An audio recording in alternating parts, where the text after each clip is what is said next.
Hello everyone, welcome to नव classes. I am Navdeep Kaur और मेरे साथ है जितेंद्र नाथ गोराई। एंड वेलकम जी। कैसे हो जितेंद्र? नमस्ते मैम, मैं अच्छा हूँ। आप कैसे हैं मैम? बिल्कुल मैं ठीक हूँ। आपको याद होगा जितेंद्र जी के साथ मैं ऑलरेडी एक पॉडकास्ट कर चुकी हूँ। उसका लिंक भी मैं डिस्क्रिप्शन में दे दूंगी ताकि आपको पता चले। पर्सनालिटी में भी डिफरेंस आ जाता है टाइम टू टाइम। एंड उन्होंने पहले ही ऑलरेडी पीएचडी को अचीव किया था और सीयू सेट भी निकाला था। सीयू सेट से पीएचडी किया था आपने, है ना? हाँ जी। मैम। और अभी उनको आईसीएसएसआर की फेलोशिप मिली है। बहुत सारे लर्नर्स की क्वारी होती है कैसे मिलती है, कहाँ कहाँ अप्लाई करना होता है, क्या करना होता है। तो इसके लिए आपको आज वो पूरी तरीके से ए टू जेड इन्फॉर्मेशन देंगे। सो वीडियो को लाइक जरूर कीजिएगा और अपने फ्रेंड्स के साथ शेयर भी कीजिएगा। सो जितेंद्र जी, आप थोड़ा सा अपने बारे में एक बार इंट्रोडक्शन दे दीजिए कि आपने क्या क्या किया है। हाँ जी। ओके, मैं जितेंद्र नाथ गौड़ाई हूँ। मैं शांति निकेतन विश्व भारती सेंट्रल यूनिवर्सिटी से, वहाँ से मैंने यूजी पीजी इन जियोग्राफी में किया हूँ। इसके बाद मैंने बीएड किया हूँ आरआई भुवनेश्वर एनसीईआरटी, जी। Regional institute of education. Then मैंने एमएड किया again Vishwa Bharati central university से। फिर मैंने नेट क्वालिफाइड किए और अभी मैं परस्यूइंग पीएचडी में हूँ। जी। और मुझे 2 दिन पहले ही मिला, मुझे आईसीसीआर फेलोशिप मिला और माई पीएचडी। मतलब आपने जैसे ही आपको फेलोशिप मिला आपने मेरे को मैसेज तभी कर दिया था क्योंकि मुझे 2 दिन पहले ही आपका मैसेज आ गया, मैम मेरा आईसीएसएसआर में फेलोशिप मिल गया है। सो हाँ मैम, इसके पीछे लॉजिक है मैम, क्योंकि आप हर टाइम मोटिवेट करते हैं एवरी लर्नर को। और मैं भी बोलूँगा, आपसे मोटिवेट हूँ और आपसे सीखा हूँ और आगे भी सीखता रहूँगा।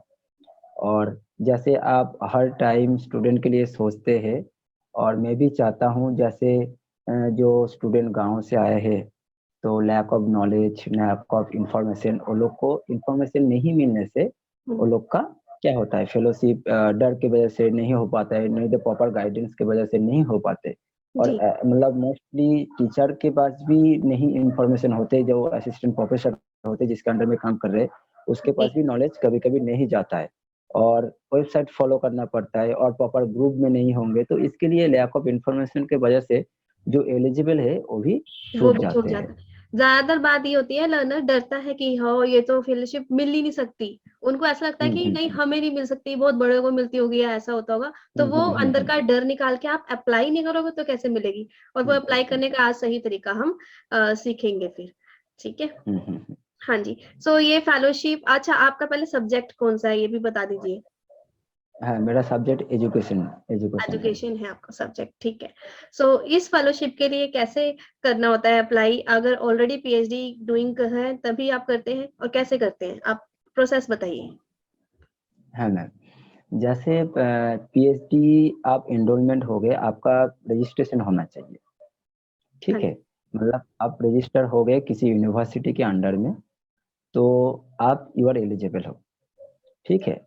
और उसके पीछे रीजन नहीं है, वहाँ पे अकॉर्डिंग टू आईसीएसएसआर नॉर्म्स, ये ग्रेजुएशन में आपका 45% होना चाहिए, एंड पीजी में अर्थात एमए में और एमएससी में आपका 55% होना चाहिए।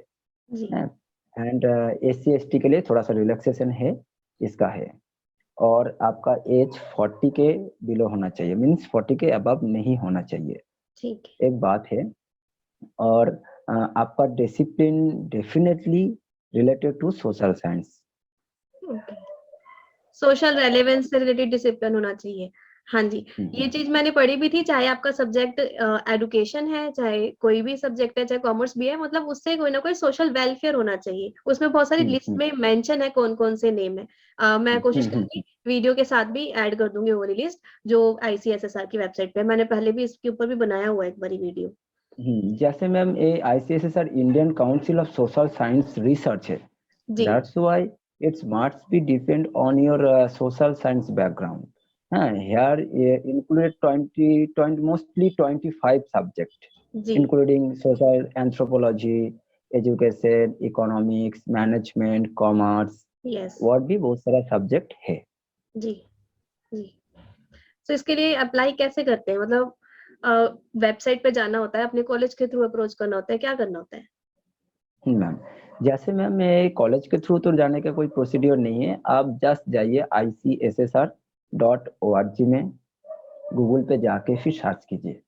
तो मोस्टली मई, अप्रैल, जून तक ये फॉर्म निकलता है आने ऑनलाइन। वाली है। अच्छा। हाँ जी, तो जब आप पहले आपको क्या करना पड़ता है, रजिस्टर करना पड़ता है। तो आपका लॉगिन मतलब आपका यूज़र आईडी जो है, मेल आईडी जो है और पासवर्ड क्रिएट करके आपको रजिस्ट्रेशन करना पड़ेगा।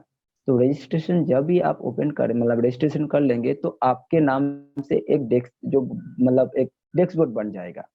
ओके, तो उसके डैशबोर्ड। अंडर में हाँ, उसके अंडर में डॉक्टोरल फेलोशिप, कॉन्टिजेंसी ग्रांट और भी बहुत सारा ऑप्शन है। जैसे सेमिनार के लिए कोई अप्लाई करना चाहता है, कोई प्रोजेक्ट के लिए अप्लाई करना चाहते हैं, ठीक है? जी। तो ऐसा-ऐसा अलग-अलग डैशबोर्ड मिल जाता है। तो आप डॉक्टोरल फेलोशिप के लिए अप्लाई कर रहे हैं, तो आप डॉक्टोरल फेलोशिप के अंडर में जाइए और उसके अंडर में आपको जाके आपको अप्लाई करना होगा। और अप्लाई करने के बाद आपको डिटेल्स मतलब फिल अप करना है उधर। जैसे आपका टाइटल क्या है और टाइटल के रिलेटेड जो-जो चीज़ होना चाहिए। जी। बहुत सारा प्रोसीडियर थोड़ा लंबा प्रोसीडियर है इसका जी। क्योंकि सोशल साइंस रिलेटेड में होना चाहिए। फिर आपका रिलेटेड रिव्यू ऑफ लिटरेचर वहाँ पे डालना है, वो भी एक वर्ड लिमिटेड है। जी। उसका उसका इम्प्लीमेंटेशन क्या है, क्यों करना चाहते हैं आप, हाँ, उसका रेफरेंसेस क्या है। तो ये जो बहुत सारा थोड़ा-सा चीज़ है, उसको फॉलो करके और आपको खुद का नॉलेज इम्प्लीमेंट करके आप वहाँ पे बैठेंगे। इसके बाद आपका जो पीएचडी का जो टाइटल है और किसके अंडर में कर रहे हैं, तो उसका एक सुपरवाइज़र का जो एक फॉर्मेट होता है, वहाँ पे मिल जाएगा। ठीक है। तो उसको साइन करके आपको फॉरवर्ड करना पड़ेगा। फिर 2 फॉर्म होता है और इसके बाद आपको कौन-सी यूनिवर्सिटी से आप कर रहे हैं, ठीक है? तो उस यूनिवर्सिटी के रजिस्टर से भी आपको साइन लेना पड़ेगा और उसको अपलोड करना पड़ेगा। ओके। और if you are belong SC, ST, OBC then you will put your also be caste certificate. Certificate भी देना होगा। जी। हुँ। ठीक है। सो इसके बाद टेस्ट होता है या फिर मतलब आपने एक तरीके से कहा कि पोर्टल में ही स्टेप्स आ जाएँगे, उसके अकॉर्डिंग सारी चीज़ें करनी है, फिल अप करनी है। फिर उसके बाद कोई टेस्ट होता है या इसी चीज़ को वो एनालाइज़ करके या इंटरव्यू होता है, ऐसा कुछ होता है इसमें आगे? नहीं मैम, वहाँ पे ही वो लोग शॉर्टलिस्टेड करते हैं। जैसे मोस्टली 450 के आसपास क ऑल ओवर इंडिया में सिलेक्टेड हुआ है, वो भी डिफरेंट ओके। डिसिप्लिन से इस अच्छा। बार। तो मैंने पहले 29 में भी अप्लाई किया था। तो 29 में ड्यूरिंग पैंडेमिक सिचुएशन वो कंटिन्यू नहीं हो 2019 पाया। अच्छा। हाँ, 19 में। तो जी। फिर वो लोग क्या किए, फिर से दोबारा किया अप्लाई, मतलब दोबारा ओपन किया। तो जी। फिर से दोबारा अप्लाई करना पड़ा था। जी, ठीक है। तो यहाँ पे एक बेनिफिट भी मिल गया था क्योंकि ड्यूरिंग दिस टाइम हम लोग का क्या होता है ना प्रपोज़ल हर टाइम चेंजेस होता रहता है। तो हाँ। थोड़ा-सा टाइटल ठीक है? थोड़ा-सा जी। टाइटल मॉडिफ़िकेशन हो जाता है। फिर आपका जैसे शुरू-शुरू में आप रिसर्च करने से इतना डेप्थ नॉलेज नहीं रहता है। आफ्टर बिल्कुल। दैट आप धीरे-धीरे सीखेंगे। तो जब आप धीरे-धीरे सीखेंगे आपका नॉलेज भी गेन होगा और उसके बाद अप्लाई जब करेंगे आप प्रॉपर वे से आप उसको सबमिट कर सकते हैं।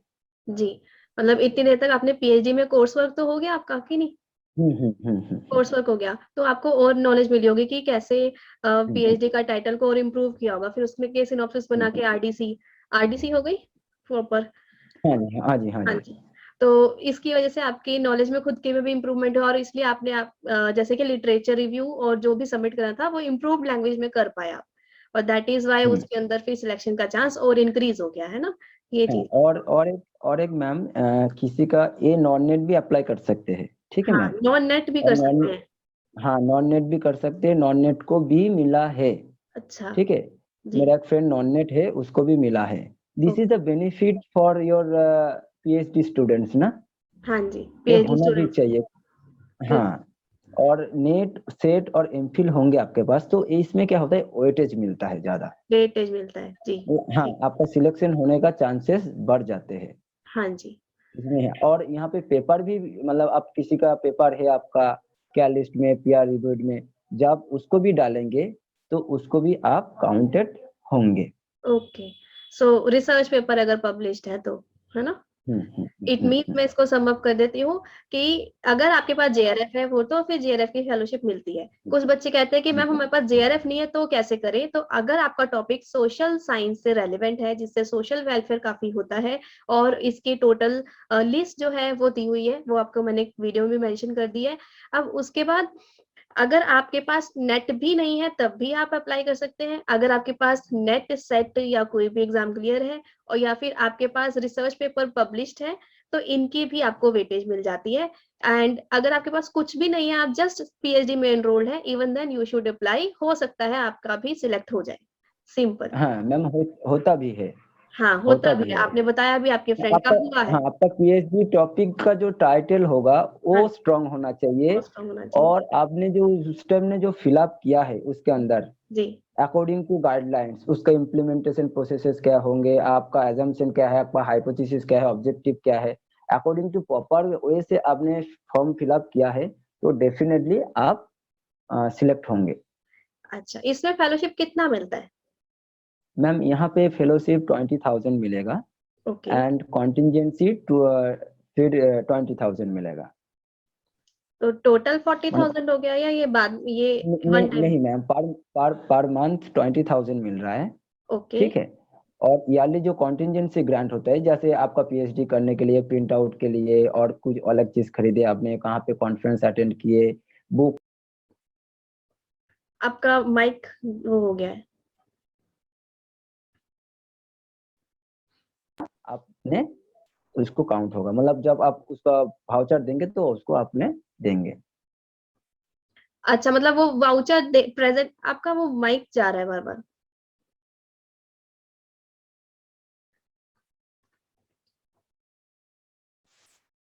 यस मैम, बोलिए। हाँ जी।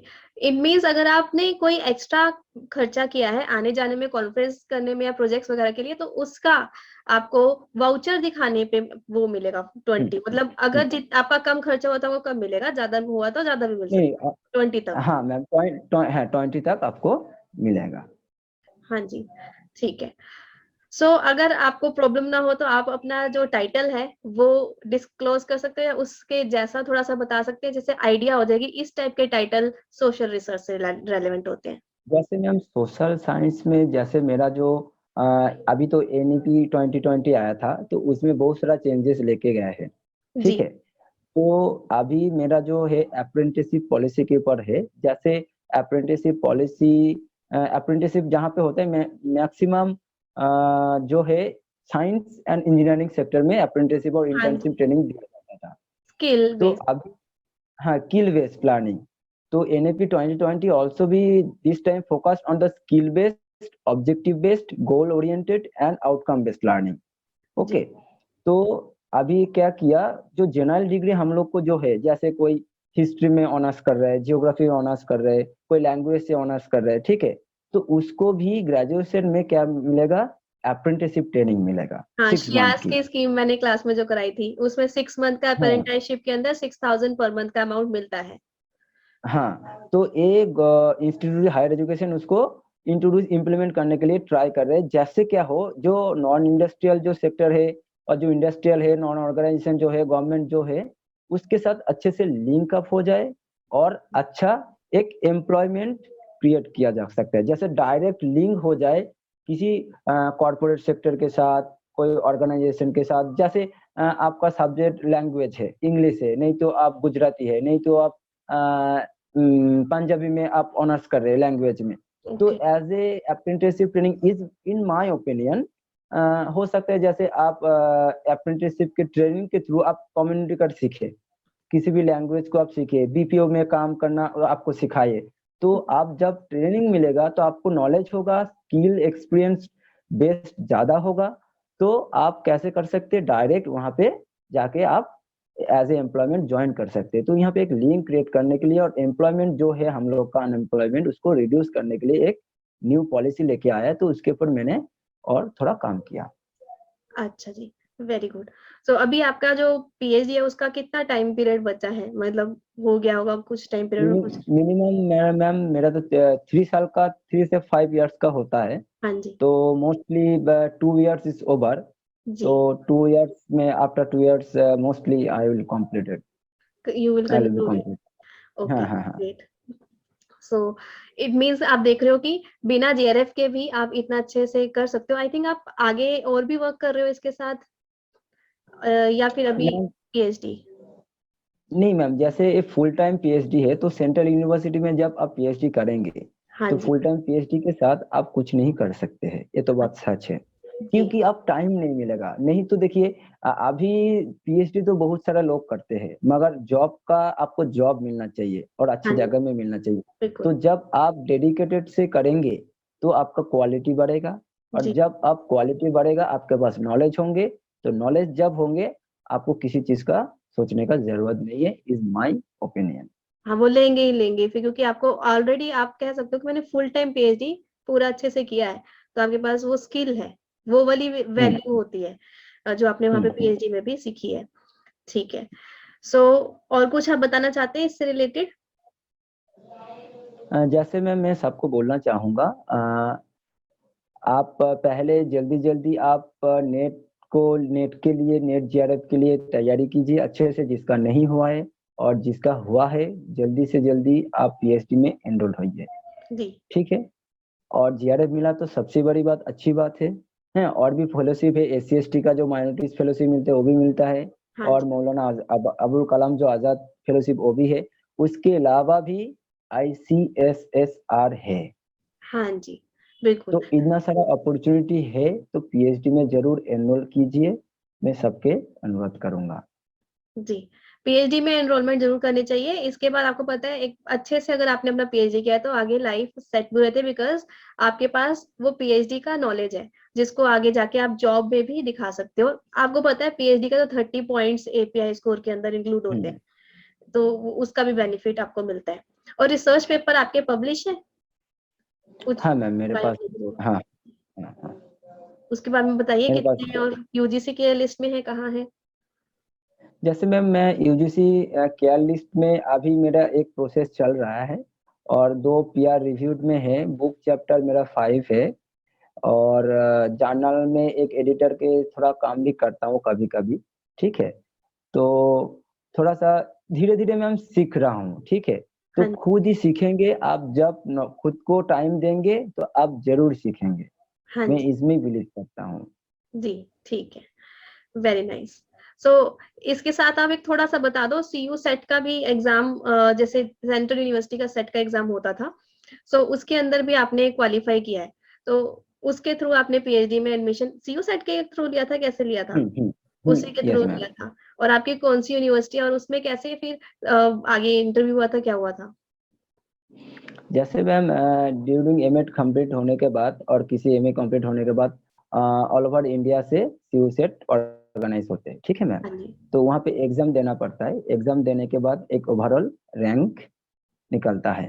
जी, ठीक है। जैसे इस बार कोविड के टाइम में क्या किया, अलग अलग यूनिवर्सिटी अलग अलग एग्जाम कंडक्ट करवाए थे। जी, ठीक है। और किसी किसी यूनिवर्सिटी क्या करते हैं, आपके पास नेट जीआरएफ है तो आपको एग्जाम होते हैं, और किसी का नेट जीआरएफ नहीं है तो आपको एग्जाम देना पड़ता है।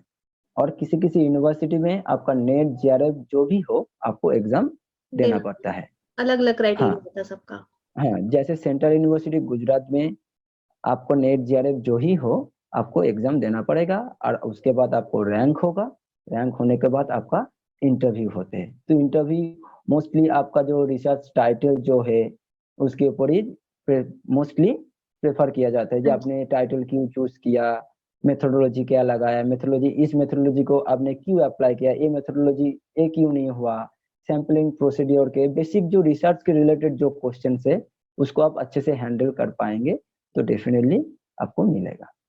जी, जरूर।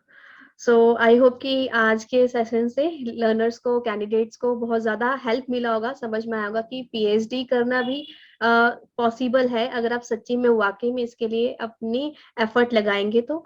और अगर आप नेट जेआरएफ है then that is well and good. अगर आप नहीं भी हैं तब भी आईसीएसएसआर की फेलोशिप आपके लिए अवेलेबल है। अगर अदर फेलोशिप आपको नहीं मिल पाती है तो इसमें भी आप आ सकते हैं। मेक श्योर कि आपका जो सब्जेक्ट है that must be related to social science, ठीक है। और ऑल एकेडमिक जो टॉपिक्स हैं या फिर जो सब्जेक्ट्स हैं वो मैंने वीडियो में मेंशन कर दिए हैं, तब उनमें से भी गो थ्रू कर सकते हैं, ठीक है। सो इसी तरीके से आगे बढ़ते रहिए। जितेंद्र नाथ जी ने आपको काफी मोटिवेट किया है, कोई मोटिवेशनल ऐसी कोई चीज जो आपको बहुत मोटिवेट करी है इधर तक पहुंचने के लिए, वो आप एक बार फटाफट लास्ट में बताएं अपने लर्नर्स को, जिसकी वजह से आप। सबसे हाँ जी। सबसे सबसे मैम बोलूंगा, सेल्फ मोटिवेट सबसे ज्यादा जरूरत है, हाँ जी। ठीक है। और किसी ने आपको कोई छोटा चीज दिखाया आपने, तो उसको आप पहले दिखा के देखिए। जी। आप पहले उसको बोलिए मत, आप जस्ट उसको लिख डाले, आफ्टर 2 इयर्स 5 इयर्स मैं आपको दिखाऊंगा, ओके। ठीक है। तो वो दिखा दीजिए, फिर आप डेफिनेटली विन होंगे। जी, बहुत अच्छी बात की आपने। अगर कोई पर्सन कहता है कि आपसे नहीं होगा, ऐसे भी बहुत सारे लर्नर्स आते हैं कि मैम हमें कोई कहता है कि तुमसे नहीं होगा, ऐसा है। तो भी, या अगर आपको लगता है कि कोई पर्सन ऐसा है जो आपको कुछ कह रहा है, तो आप साइलेंटली अपने कर्म के थ्रू, अपने एक्शंस के थ्रू उसको करके दिखाइए, वो सॉलिड जवाब होगा, ना कि वहां पे सामने लड़े, डिमोटिवेट हो, वो टाइम वेस्ट की बात है। इससे अच्छा अपने एफर्ट लगाइए कि yes you have to do. और साथ साथ मैं लास्ट में रिकमेंडेशन दूंगी कि आप नेट जेआरएफ की तैयारी भी कीजिए, साथ साथ आप अगर आप पीएचडी में एनरोल नहीं है तो मेक श्योर कि ट्राई कीजिए पीएचडी में एनरोल हो, और अपने एपीआई स्कोर को बढ़ाने के लिए आप रिसर्च पेपर भी लिखिए, क्योंकि ये 3 चीजें साथ साथ चलेंगी। पोस्ट ग्रेजुएशन तो आप कर ही रहे होंगे या कर चुके हैं, दैट इज ऑल्सो देयर। ये 3 चीजें साथ साथ चलेंगी, तब आप लाइफ में आगे विन कर पाएंगे। क्योंकि अगर आपने ठानी है प्रोफेसर बनना है, तो आप इस प्रेस्टिजियस चीज के लिए साथ साथ जो मिलता जा रहा है इन तीनों में से, net JRF, research paper publishing UGC care list और पीयर रिव्यूड जर्नल्स, एंड आपका पीएचडी, ठीक है, तो वो उसको ग्रैब करते जाइए और अपने लाइफ में आगे बढ़ते जाइए। Because life is too short. आप एक एक करके कहोगे कि पहले मैं ये कर लूं, फिर ये कर लूं, फिर ये कर लूं, तो इसमें टाइम वेस्ट होगा। इससे अच्छा जो मिलता जा रहा है लेते जाइए और आगे बढ़ते जाइए, ठीक है जी। So I hope this is clear with everyone. So thank you so much Jitendra ji, अपना टाइम देने के लिए, अब हमारे जो लर्नर्स हैं उनको इतना ज्यादा प्रोत्साहित करने के लिए। एंड ऐसे ही आगे बढ़ते रहिए। Dream, believe, act and achieve, ठीक है। So finally thank you. Have a nice time, we are signing off. इसी तरीके से इस वीडियो को अपने ढेर सारे फ्रेंड्स के साथ भी शेयर कीजिएगा। Thank you so much. Thank you ji.